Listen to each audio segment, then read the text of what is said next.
आज supreme court में NEET से जुड़े मामले में बेहद महत्वपूर्ण सुनवाई हुई है। इस मामले पर विशेष तौर पे बात करते हैं। एडवोकेट तन्वी दुबे जी हमारे साथ में है। तन्वी जी, आज सुप्रीम कोर्ट में किस तरह से तमाम दलीलों को रखे, किस तरह से आज इस मामले पे सुनवाई हुई है? आज सुप्रीम कोर्ट में जो हमारी पिटिशन लगी थी, जो कि नीट यूजी एग्ज़ाम के में जो पेपर लीक हुआ उसके बाद हमने फाइल की थी, आज सुप्रीम कोर्ट ने इस पिटिशन में नोटिस इशू करा है और डायरेक्शन दिया है एनटीए को और मिनिस्ट्री ऑफ एजुकेशन को एक डिटेल्ड एफिडेविट फाइल करने के लिए।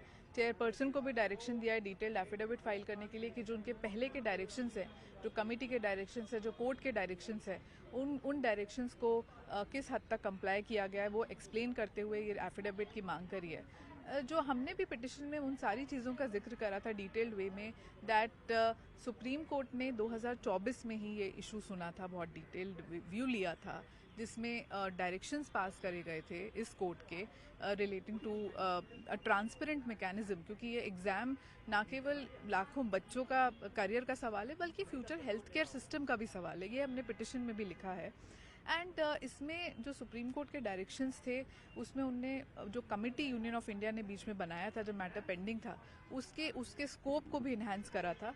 वो कमेटी कुछ 101 रिकमेंडेशंस को लाए थे एंड उस रिकमेंडेशंस में भी एक बहुत ही एक ओवरव्यू लिया गया था कि आगे के एग्ज़ाम के लिए क्या क्या चीज़ें हैं जो एनटीए को ध्यान में रखना है।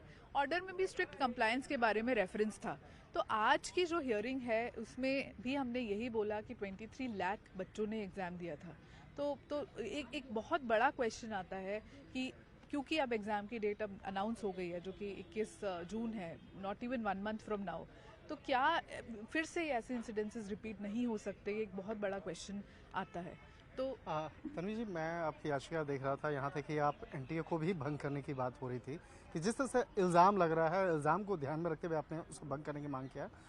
लेकिन यहाँ पर अभी तक सीबीआई का जो इन्वेस्टिगेशन जिस तरह से हुआ है, अब तक 11 लोग पकड़े जा चुके हैं। तो क्या अभी भी आपकी वो मांग है कि उसको भंग किया जाए या उस मामले में कुछ बदलाव किए जाएँ? हाँ बिल्कुल, हमने वो मांग इस नज़रिए से रखी है बिकॉज़ पहले भी एक तन्वी सरवाल का केस था जिसमें कुछ एलिगेशंस थे, पेपर कैंसिल हुए थे, और पहले भी ऐसा हुआ है कि एक बॉडी पहले सीबीएसई कराती थी, फिर एनटीए कॉन्स्टिट्यूट हुई इस चीज़ को ध्यान में रखते हुए कि एक ट्रांसपेरेंट मैकेनिज्म डेवलप हो।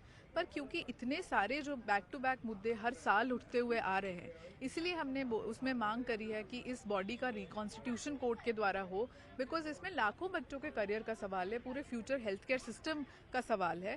और इसमें हमने ये भी मांग करी है कि इस एग्ज़ाम के लिए एक कोर्ट की कमेटी इस पूरे एग्ज़ाम की प्रोसेस को ऑब्जर्व करे, बहुत स्ट्रिक्ट मॉनिटरिंग हो, बिकॉज अब वो फिर से वो रिस्क नहीं ली जा सकती है। नेक्स्ट हियरिंग शुक्रवार को? यस, तो Friday is the next hearing और उसमें उनको 3 दिन का समय दिया है एफिडेविट फाइल करने का, और फ्राइडे अब ये हियरिंग है।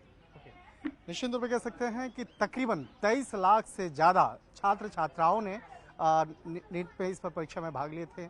मामला बेहद महत्वपूर्ण है और इन तमाम मसलों की गंभीरता को देखते हुए जिस तरह से याचिका दायर की गई थी और इस मामले पे आज सुनवाई हुई है, अगली सुनवाई शुक्रवार को होगी। अब देखना लाजमी होगा कि केंद्र सरकार की तरफ से इस मामले में क्या जवाब दिया जाएगा और खासतौर पर एनटीए की तरफ से क्या जवाब दाखिल किया जाएगा, देखना बेहद महत्वपूर्ण होगा।